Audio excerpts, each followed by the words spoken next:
예, 또 계속 이어서 가겠습니다. 보조 참가 찬찬히 잘 보셔야 됩니다. 이것은 빠르게 지나가는 부분이 아닙니다. 보조 참가 여러 번 됐죠, 그죠? 일단 최근에도 2016, 그죠? 사무관 이것은 찬찬히 보십시다. 보조 참가라 하면 소송 계속 중 소송의 결과에 관하여 이해관계 있는 이 부분이 해석이 분분하죠, 그죠? 제3자가 당사자 일방의 승소를 보조해 주기 위하여 그 소송에 참가하는 것을 말한다. 71조의 조문이 있다. 제가 이렇게 하고 지나가더라도 여러분은 71조를 열어서 조문을 공부한 다음에 음미해 보신다. 아, 저 조문 읽으면 나도 저 정도 쓸 수 있을까? 이건 아마 만만치 않을걸요. 조문에 없는 내용도 꽤 됩니다. 그래서 하여튼 71조에 있다. 보조 참가인은 자기 이름으로 판결을 구하지 않고 당사자가 아니고 참가인이 되잖아. 그죠? 당사자가 아니고 단지 당사자 일방의 승소를 위하여 소송을 수행하는 것이므로 진정한 의미의 소송 당사자와는 다르며 자기 이름과 계산으로 자기 이익을 옹호하기 위해 소송을 수행하므로 그렇다고 해서 대리인은 또 아니야. 그죠? 그렇습니다. 보조 참가라는 요건 71조부터 조문을 다 잘라가지고 한번 훑어볼까요? 타인 간의 소송이 계속 중일 것, 소송의 결과에 대해서 이해관계가 있을 것, 이해관계를 하면 블라블라 그게 다네. 조문에서 요건을 그렇게 잘라가지고 분설을 해놨는데 우리는 저 분설까지도 봅니다. 타인 간 소송이 계속 중인데 보조 참가는 타인 간의 소송에 하나에 허용되며 자기 소송의 상대방에는 당연하죠, 그죠? 자기 소송 상대방에는 참가할 수 없다. 법정 대리인은 당사자 본인에 준하기 때문에 보조 참가할 수 없으나 자기의 공동소송인 또는 공동소송의 상대방에게 보조 참가하는 것은 가능하다. 그렇다. 소송 계속 중인 것을 요한다. 상고심에서도 허용되나 76조 1항의 제약 때문에 사실상 주장 증거의 제출이 허용되지 않는다. 소송 계속 중이라 함은 판결 절차를 의미하므로 독촉, 가압류, 가처분 절차를 제외한 결정 절차에는 보조 참가할 수 없다는 견해가 있으나 결정 절차에도 쌍방 절차 보장의 요구가 있는 것이면 보조 참가를 준용할 것이다. 견해가 있으나 준용할 것이다.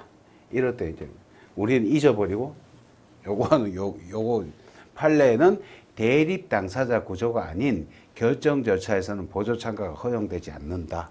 아, 대립 당사자 구조 때 일대의 어느 일방의 승소를 돕기 위해서 들어가는 거지, 그죠? 결정 절차에서는 보조 참가하지 않는, 허용되지 않는다. 정리하십니다. 어느 일방에 참가한 자가 그 상대방의 참가 먼저 제1의 참가, 그렇잖아요. 여기도 보조 참가, 그거는 말이 안 되잖아, 그죠? 이해관계가 있을 것, 소송 결과에 대해서 참가 이유가 있을 것, 소송 결과에 대해 이해관계가 있다고 하려면 판결의 결과가 참가인 자신의 법률상 지위, 즉 권리 의무에 영향을 미칠 경우라야 한다. 구체적으로 살펴보면 다음과 같다. 보수소송의 판결의 효력, 기판력, 집행력, 형성력이 직접 참가인에게 미칠 경우, 다만 판결의 효력을 직접 받을 관계에 있을 자가 보조 참가하였을 때는 그 성질을 공동소송적 보조 참가로 보아야 한다. 그렇습니다. 요것도 나옵니다. 그죠? 그때 요 단어만 보조 참가도 있고 공동소송적 보조 참가라고 하는 게 있군. 그때 판결의 효력을 직접 받는 게 있군. 곧 나오게 됩니다. 참가인의 법률상 지위가 본소송의 소송물인 권리관계, 논리적으로 의존관계에 있을 때 참가인의 법률상 지위가 판결 주문에서 판단되는 소송 승패에 의해 직접적으로 영향을 받는 관계에 있을 때는 참가의 이익이 있다는 것이 통서적 견해이다. 그렇다. 이에 대해 소송의 소수설이 있겠죠. 이해관계를 하면 법률상 이해관계를 말한다.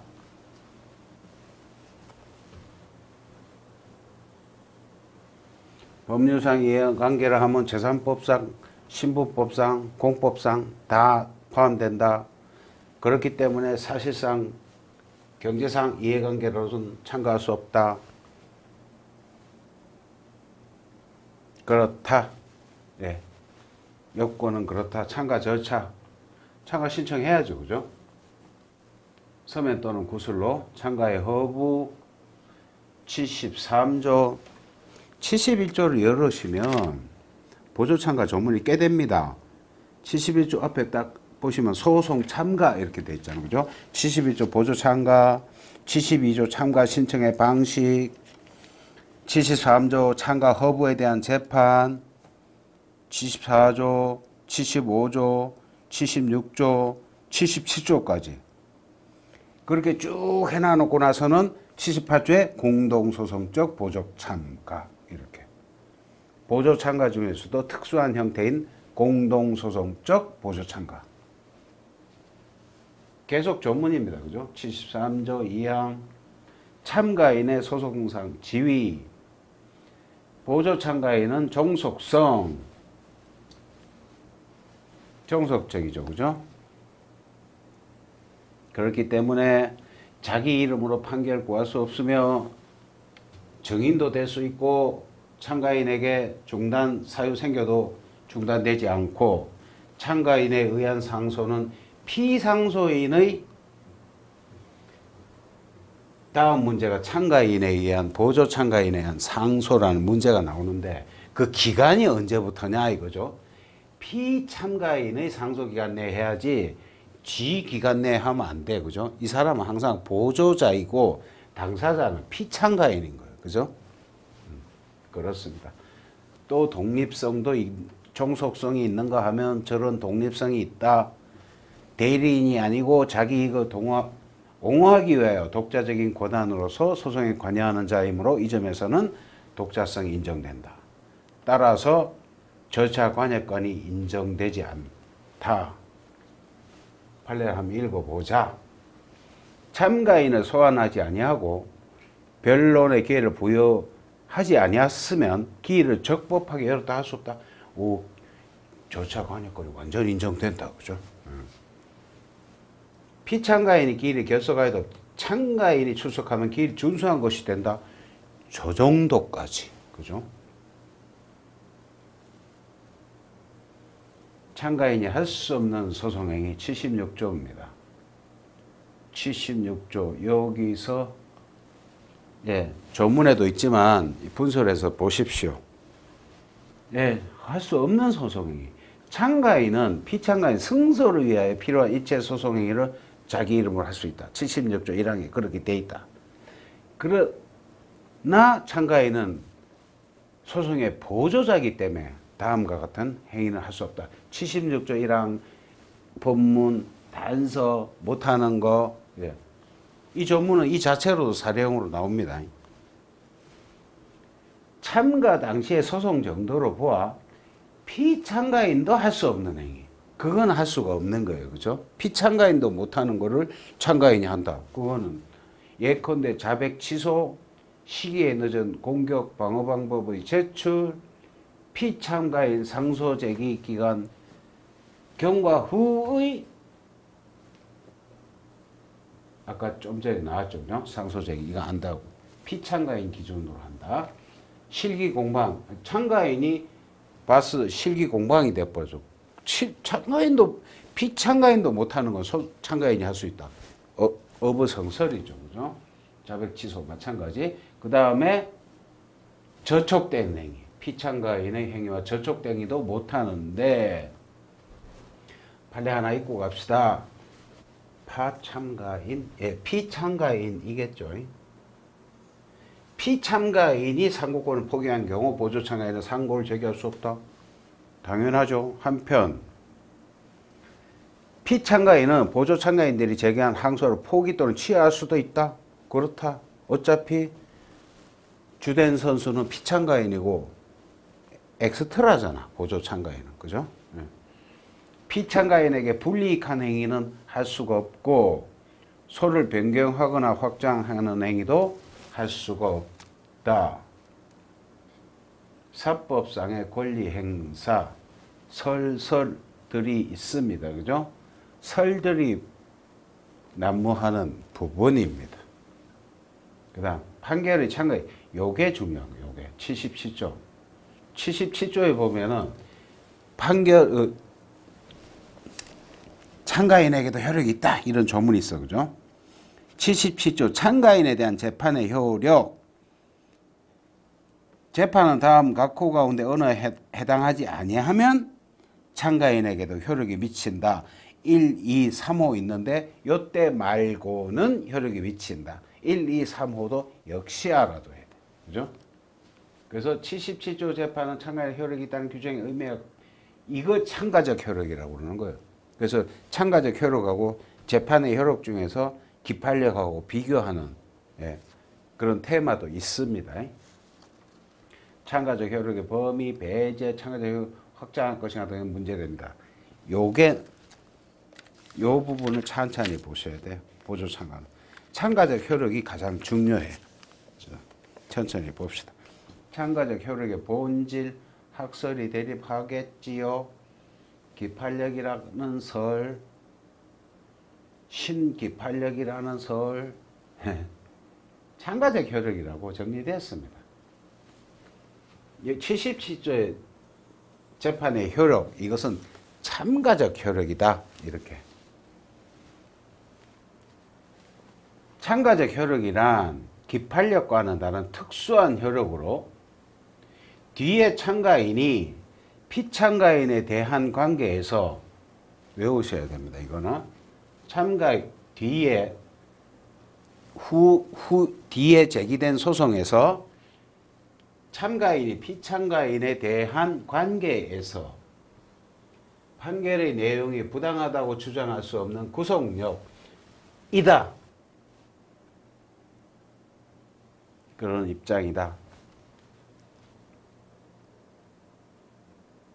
그렇습니다. 검토는 저렇게 보고요. 발생 요건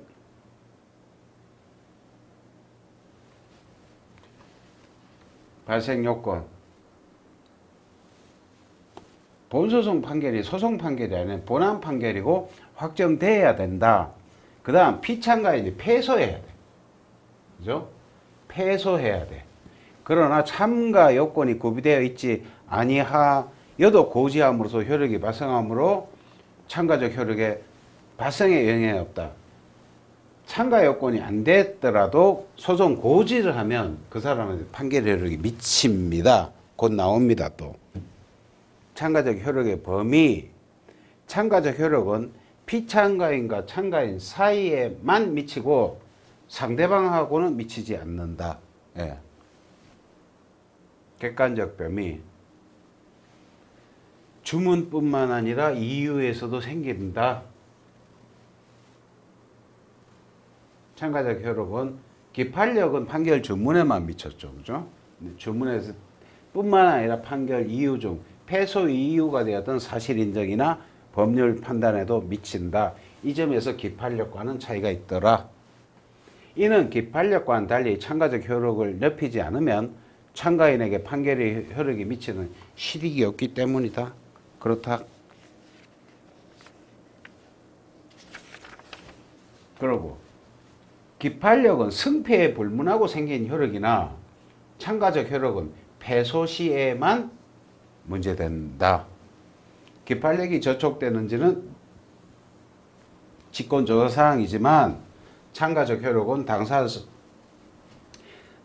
당사자의 주장이 있어야 고려하는 항변사항이더라. 그런 점에서 기판력과 다르다. 기판력은 주문에만 미치지만 참가적 효력은 이유 중에도 미치고 기판력은 주관적 책임과 무관하게 발생하자면 참가적 효력은 주관적 사유로 배제할 수 있다. 77조에서 참가적 효력이 미치지 않는 1호, 2호, 3호 사유가 있을 때는 참가적 효력이 배제된다. 그 얘기입니다. 이게. 좋습니다. 배제 이거다. 그죠? 참가적 효력이 인정되지 않는 경우 참가인은 다음의 경우 중 어느 하나에 해당하면 참가적 효력을 면하게 된다.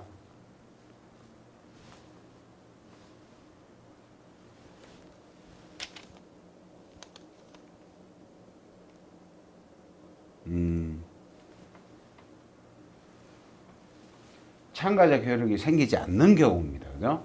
참가 당시 소송 정도를 보아 필요한 행위를 유효하게 없었어. 참가인이 피참가인이 할 수 없어가지고 내가 하고 싶어도 소송 행위를 못해. 그때는 참가적 효력을 받는다는 것은 절차 보장에 좀 문제가 있죠. 그죠? 참가적 기판력의 정당성 근거 이런 것처럼 참가적 효력의 정당성이 근거가 없잖아. 그죠? 그 다음 피참가인의 행위가 저촉되어 효력을 잃은 경우 피참가인이 참가의 행위를 방해한 경우 77조에 2호에 있는데 그죠? 2호에 있다. 그죠? 2호에 참가인이 할 수 없는 행위를 피참가인이 고의나 과실로 하지 아니한 경우 역시 77조 3호의 사유입니다. 그죠? 이건 2호 사유고 3호 사유. 다만 1에서 4의 사태가 발생하지 않았더라면 전 소송의 판결 결과가 달라졌을 것이라는 주장 입증이 있어야 된다. 됐다. 유추 확장. 자, 읽어보시면 되겠습니다. 좋습니다. 이 보조참가는 사례형으로도 대비하셔야 됩니다. 그죠? 최근에 15년 법행 16사무관 해가지고 최근에 자꾸 나는군요. 참고로 법원행정처에서 치루어지는 주관식 시험은 기출문제 중요합니다. 앞에 두 글자가 숨어있죠. 더욱 중요한 것은 최근 기출문제. 예. 일수록 더욱 중요하다. 예. 최근 기출문제. 제가 이 책을 보면서 느낀 사적인 견해입니다. 로서는 한 6년 정도, 6년 내가 치는 시험 기준으로 당해년도에서 6년 정도 소급한 3종 세트 기출문제가 의미 있지 않은가 라는 판단이 됩니다. 3종 세트, 법원행시, 사무관 승진, 법무사, 법원행정처에서 치루어지는 3종 세트 주관식 시험의 6년치를 소급해서 기출문제라고 정리하는 게 유의미하지 않을까라는 판단입니다. 제가 책 보니까 그런 것 같아요. 그죠? 그래서 최근 기출문제가 중요하다. 결론적으로 보조참관 중요하다. 예.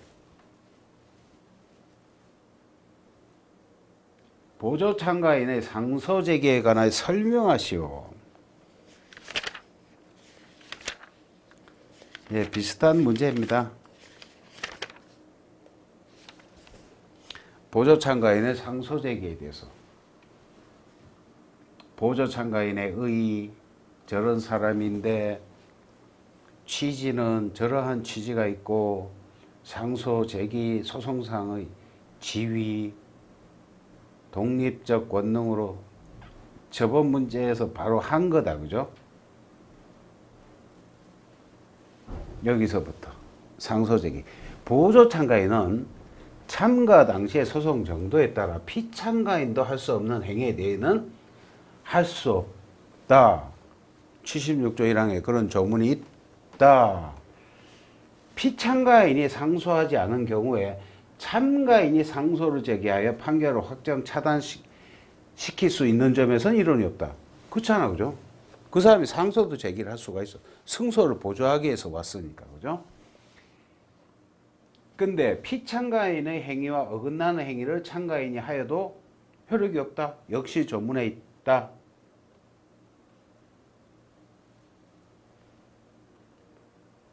판례가 있으니까 읽고 갑시다. 판례는 76조 2항이 규정하는 참가인의 소송행위가 피참가인의 소송행위에 어긋나는 경우라 함은 참가인의 소송행위가 피참가인의 행위와 명백히 적극적으로 배치되는 경우를 말하고 소극적으로만 피참가인의 행위와 불일치하는 때에는 이에 해당하지 않는다고 판시한 적이 있다. 적극적으로 배치되는 경우라는 것은 다음과 같다. 피참가인이 상소권을 포기한 이후에 참가인은 상소를 할 수 없다. 그렇다. 보조 참가인이 제기한 항소를 피참가인이 포기할 수 있다. 요 두 개 판례 아까도 문제에서 나와서 인용된 판례입니다. 그죠? 그 다음 요게 주된 논점이죠. 그죠? 피참가인의 상소 기간 경과됐어. 근데 참가인이 상소를 제기할 수 있는지 이게 핵심 논점이죠. 그죠? 판례 및 학설.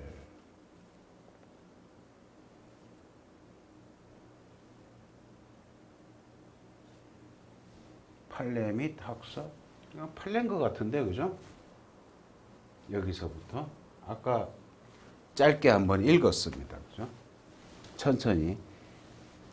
피고 보조 참가인이 공동 명의로 상고장을 제출한 경우에 피고 보조 참가인에 대하여 판결 정본이 송달된 때로부터 기산한다면 보조 참가인에 대한 정본 송달 시부터 기산한다면 피고 보조 참가인 명의로 된 상고 제기가 2주 이내에 제기된 것이라 하여도 이미 피참가인 피고에 대한 관계에서 상고기간이 경과한 것이라면 피고 보조 참가인의 상고 역시 상고기간 경과 후의 것임을 면치 못하여 피고와 피고 보조 참가인의 위상고는 모두 부적법하다. 네. 검토는 하시고요. 복잡한 사례 문제가 하나 나왔습니다. 예, 이거 세 가지 제도를 비교하라는 건데, 이거는 사례라기보다는 세 가지 제도, 보조참가, 공동소송적 보조참가, 아니면 공동소송 참가, 비슷한 단어 세 개가 있는데 세 개를 좀 비교해봐라 해가지고 이 사례를 그렇게 물으셨고, 우리는 사례를 통하여 이 세 가지 제도를 비교해서 공부하는 시간을 갖도록 하겠습니다. 일단 사안을 먼저 파악하시고요. 갑은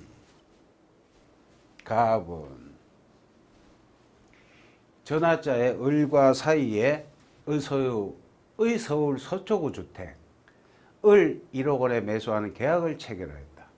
그런데 갑이 을로부터 소유권 이전 등기를 마치기 이전인 전화자 병이 을에 대하여 대여금 1억 원이 있다고 주장하면서 이 사건 주택을 가압류하여 같은 날 이 사건 주택에 가압류 등기가 맞춰졌다. 그렇군. 갑은 가압류 등기가 맞춰진 이후인 전화자에야 이 사건 주택에 관하여 갑 명의로 소유권 이전 등기를 마쳤다.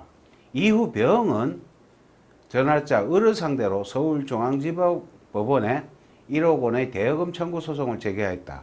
그런데 병은 대여금에 관한 증거를 제출하지 못하였는데도 을은 그 변론기일에 전혀 참석하지 않고 준비 서면도 제출하지 않는 등 다투지 아니하였다.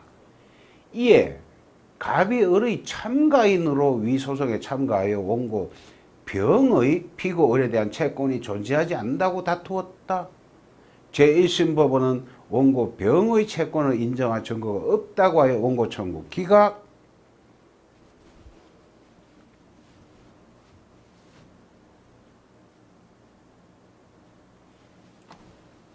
사안이 참 깊다, 그죠? 원고 병은 항소하였는데 항소심에서도 대여금에 대한 증거는 제출하지 못하였다. 그런데 피고 을은 항소심 변론기일에 출석하여 원고의 주장에 대하여 자백하였다. 그러자 참가인 갑은 그 변론기일에서 다음과 같이 주장하면서 피고 을이 자백에 관하여 다투었다. 갑이 피고 을로부터 이 사건 주택을 매수했으나 그 소유권 이전 등기를 완료하지 못하고 있던 중 원고 병이 위와 같은 가압류 등기를 마쳤는데 원고와 피고는 과거 부부였던 사이여서 원고의 피고에 대한 이 사건 대여금 채권은 허위이고, 이 사건에서 원고가 피고를 상대로 승소할 경우 이 사건 주택에 대하여 강제 집행을 할 것이 예상되고, 그에 따라 소유권 이전 등기를 마친 갑으로서는 그 소유권을 상실하게 될 우려가 있으며 다른 재산이 없는 피고 을로부터 배상도 받지 못하는 손해를 입게 될 우려가 있다.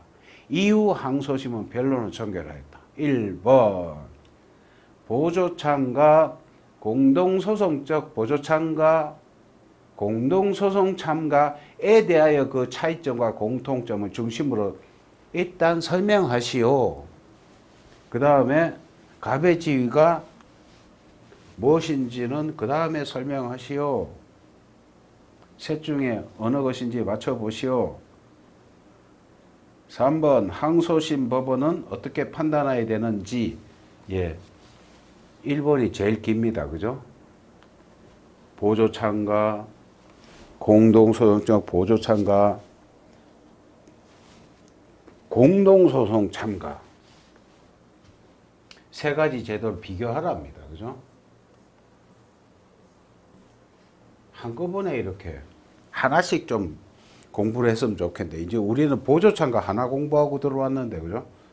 여기서 그냥 세 가지 제도를 그냥 훑고, 좋은 방법입니다. 짧게 보시면 설문 1에 대해서 굉장히 길게 서설, 저 세 가지 제도의 의의 요건, 절차 효과 중심으로 차이점과 공통점을 설명한다. 당사자 적격 유무와 판결의 효력을 받는지에 따라서 참가 형태가 구별된다. 천천히 세 가지 제도가 나왔으니까 또 하나씩 또 읽어봅시다.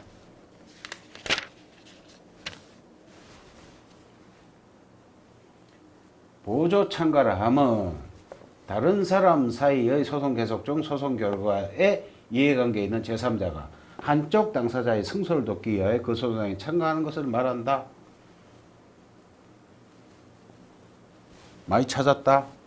예를 들면 채권자 갑이 보증채무자 을을 상대로 제기한 소송에서 보증채무자가 패소하면 주채무자 병에게 구상 청구를 할 것이므로 주채무자 병이 보증채무자 을의 승소를 위해 참가하는 경우이다. 얘가 참 좋다. 그죠? 보증채무자가 만약에 패소하게 되면 자기한테 구상권이 들어올 거니까. 그죠? 주채무자로서는. 그렇기 때문에 소송 고지를 하거나 보조 참가를, 주채무자로서는 보조 참가를 하든가 아니면 보증채무자로서는 소송 고지를 해둠으로써 참가적 효력이 미치게 하는 겁니다. 그래서 그 참가적 효력의 예도 이 예를 드는데, 이 소송이 만약에 보증채무자의 패소로 끝났어. 그러고 나서 보증채무자가 채무를 이행하고 주채무자한테 구상권이 들어왔을 때 주채무자는 자신의 주채무가 없음을 주장하지 못하도록 하는 그러한 판결의 효력을 참가적 효력이라고 합니다. 요 예에서. 경우이다. 공동소송적 보조 참가를 하면 단순한 법률상 이해관계가 아니라 재판의 효력이 미치는 제3자가 보조 참가를 하는 경우를 말한다. 역시 78조에 있다. 있습니다. 그죠? 보조 참가가 77조까지 계속되고 78조에 보면은 공동소송적 보조 참가 조문이 있겠습니다.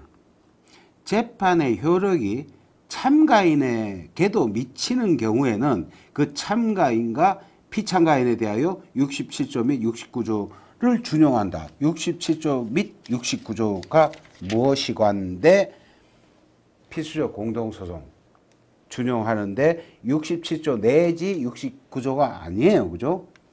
67조 및 69조 준용한다고 해서 여기서 68조가 빠져 있습니다. 그죠? 네.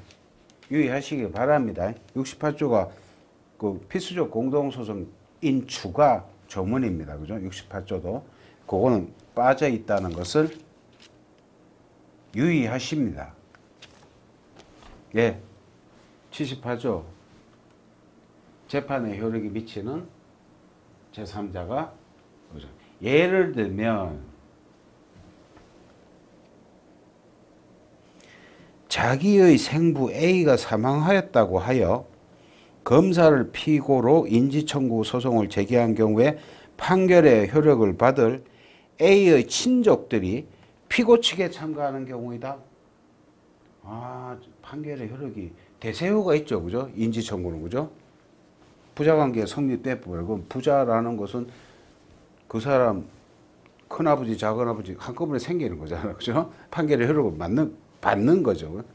그래서 그런 경우에 판결의 효력을 받기 때문에 공동소송적 보조참가라고 한다. 그 다음 공동소송 참가라는 것은 공동소송적 보조참가. 야, 이렇게 의의를 나열을 해놓으니까 한꺼번에 하기도 힘들다. 그죠? 공동소송 참가라는 것은 소송 계속 중에 당사자 간의 판결의 효력을 받는 제3자가 원고 또는 피고의 공동소송인 판결의 효력은 받다. 근데 공동소송인으로서 참가하는 것을 말한다. 역시 83조에 있다. 공동소송 참가 1항 소송 목적이 한쪽 당사자와 제3자에게 합일적으로 확정되어야 할 경우 그 제3자는 공동소송인으로 소송에 참가할 수 있다. 제1항의 경우는 72조 규율을 준용한다. 72조가 무엇입니까? 아, 보조참가 방식이었습니다. 예를 들면, 그러니까 예도 한번 봅시다. 예를 들면 주주인 A가 회사를 상대로 주청결의 부존재 확인 해소를 제기한 경우에 그 판결의 효력을 받는 다른 주주 B가 그러네, 그죠? 다른 주주 B가 A와 공동 원고로서 그 소송에 참가하는 경우이다. 공동소송적 보조참가는 판결의 효력을 받는 제3자가 공동소송인으로서가 아니라 단지 보조참가인으로서 가입하는 경우에 대하여 공동소송 참가에서는 참가인은 당사자로서 소송 수행을 할 수 있는 점에서 공동소송적 보조참가보다 한층 강력하다고 할 수 있다. 세 가지 제도가 이렇게 좀 다르군. 요건 또 각별입니까? 예. 보조참가의 경우에 71조 다른 사람 소송 계속 중이고 법률상 이해관계가 있고 참가 이유 현저히 지연시키지 아니할 것 했습니다. 여기는 그죠? 소송법상 다른 구제 수단이 있어도 참가가 허용되고 그렇습니다. 근데 공동소송적 보조 참가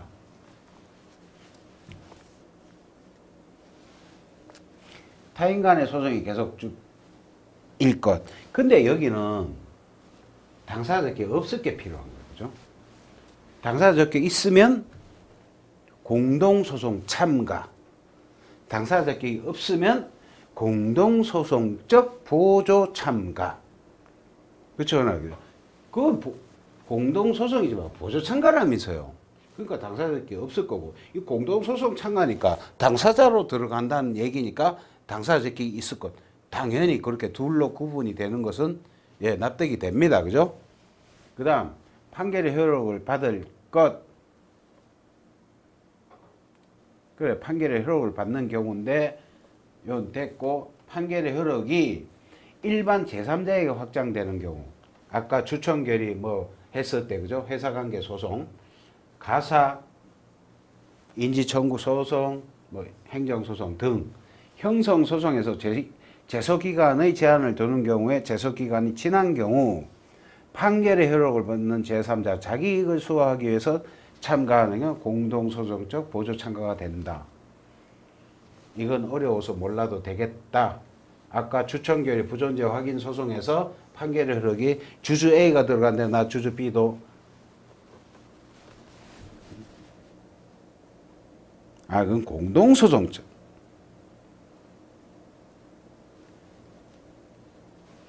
공동소송 참가였군요. 예, 아니었습니다. 예. 이거다, 그죠? 얘가, 그죠? 판결의 효력, 인지청구에서. 이거는 아까 우리가 둔 주청결의 부존재 확인에서 오는 얘가 공동소송 참가 였습니다. 예. 참가 신청이 있어야 되고 공동소송 참가 됐습니다. 아까 구별되는 게 꼭 공소보참 약칭해서 그렇게 부릅니다. 공동소송적 보조 참가 너무 기니까 공소보참하고 공동소송 참가는 여기서 차이가 나는 거죠. 그죠? 쟤는 없지만 얘는 있더라. 당사자격이 합의확정.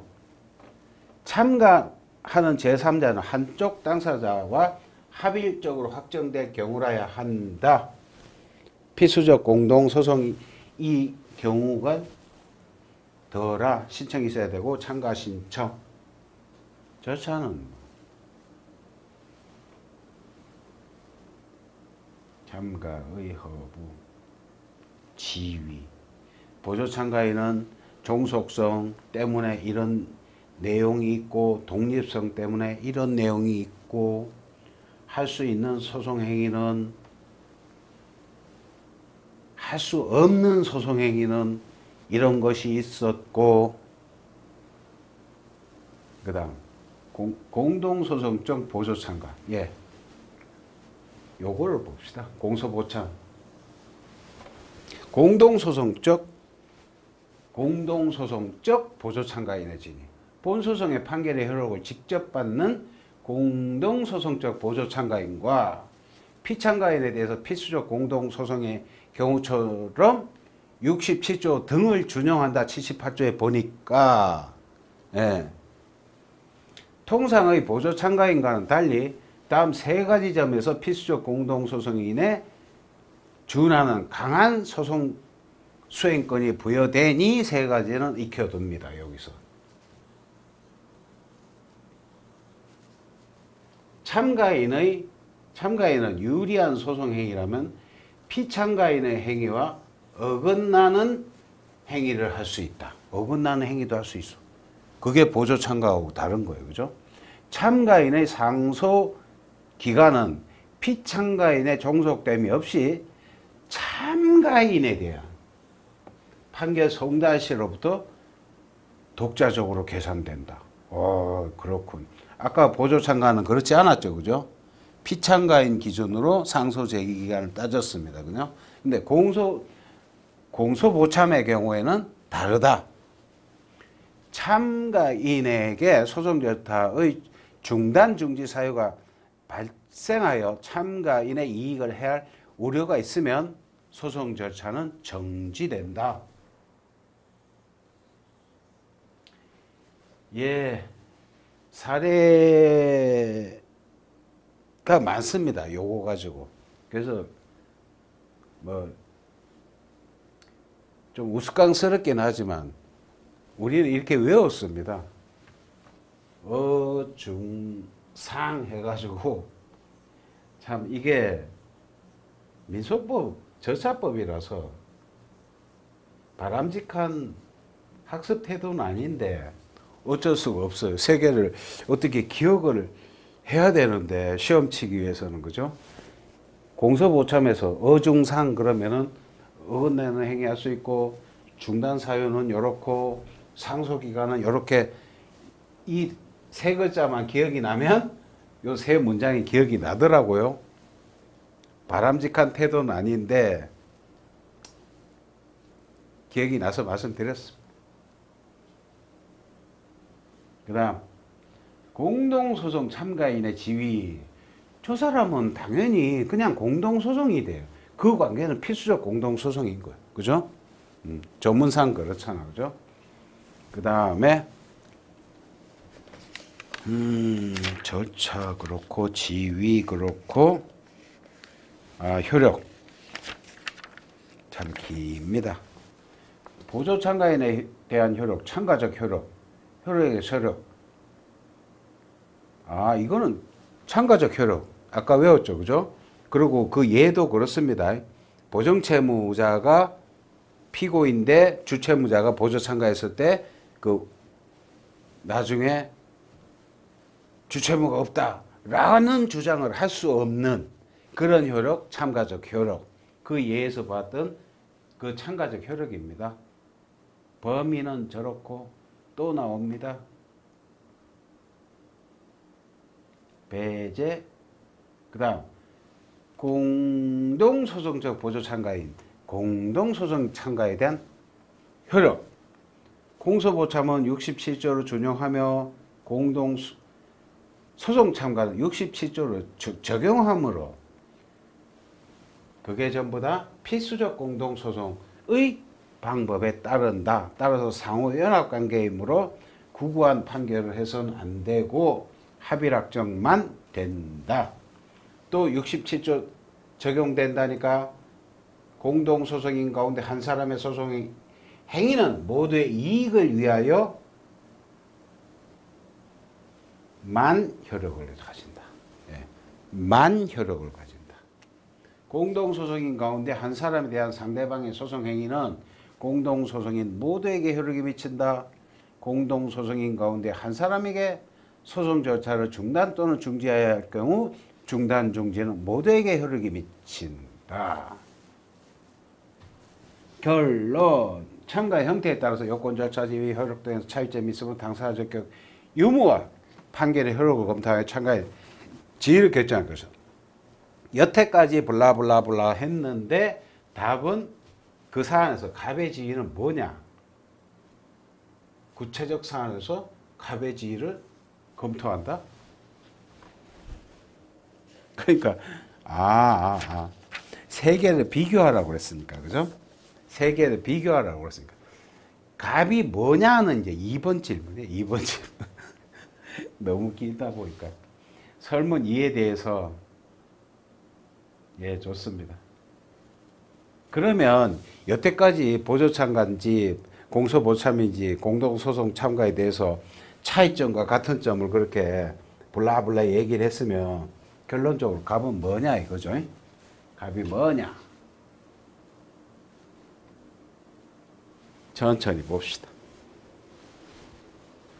갑은 병의 을에 대한 대여금 청구 소송에서 대여금 청구 소송과 갑의 소유권 이전 등기 청구는 별개의 소송이므로 당사자 적격은 없다. 그러나 판결의 효력을 받는지에 대해서는 한번 보자.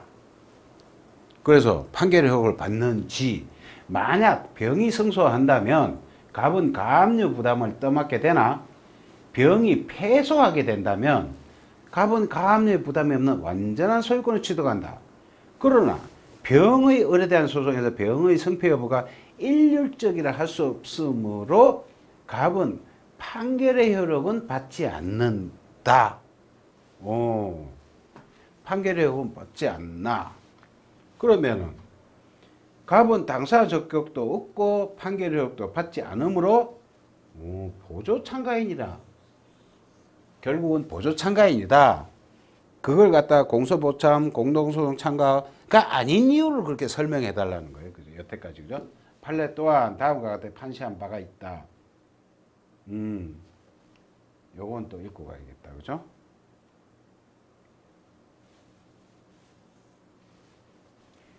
피고로부터 부동산을 매수한 참가인이 소유권 이전 등기를 미루고 있는 사이에 원고가 피고에 대한 채권이 있다 하여 당시 피고의 소유명의로 남아있던 위 부동산에 대해 가압류를 하고 본안소송을 제기하자 참가인이 피고 보조 참가를 한 사안에서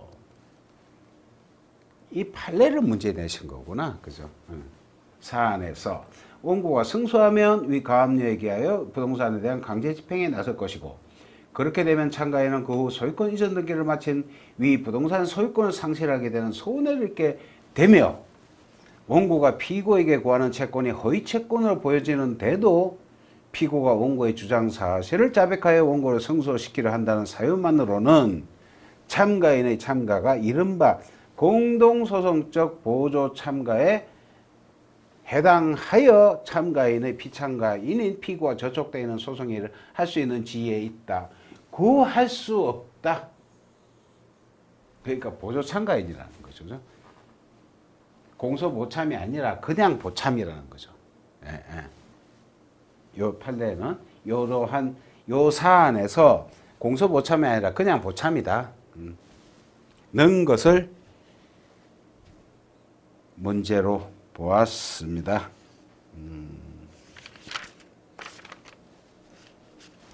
3번의 문제 또 있어. 그죠? 3번 문제 한번 내려봅시다. 뭘 물으셨는지.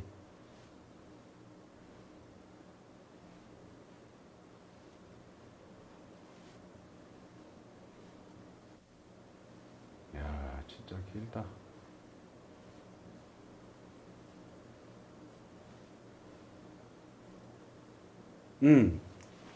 항소심 법원은 원고의 청구에 대해서 어떻게 판단해야 하는지 논하시오. 3번 문제는 항소심 법원이 어떻게 해야 되느냐.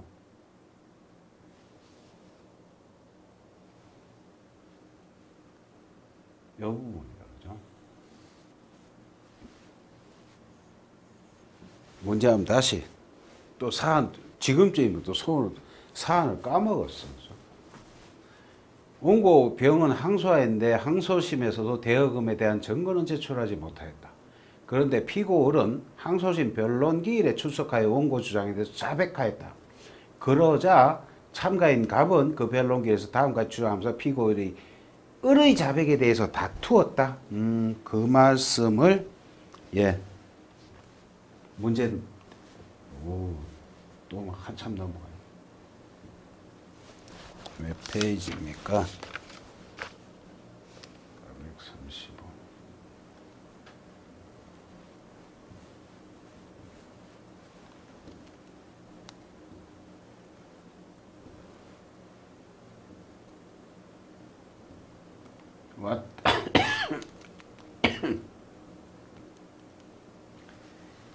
예, 그렇습니다. 가이드를 잠깐 보시면 사안을 분석해본 항소심에서 피참가인 을이 원고 주장에 대해서 자백하였으나 갑 보조참가인은 을의 자백에 대해서 다투고 있으므로 이에 대한 법원의 판단을 살펴봅니다.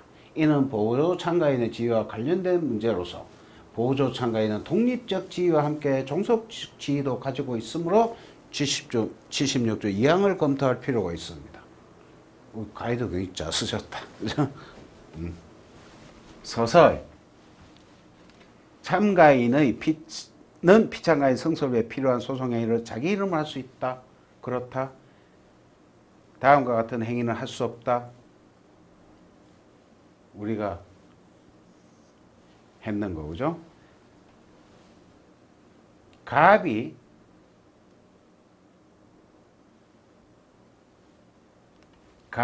을의 자백에 대해서 다툴 수 있는지 76조 2항에 보니까 참가인의 소송행위가 피참가인의 소송행위에 어긋나는 경우에는 그 참가인의 소송행위는 효력을 가지지 아니한다고 규정하고 있다.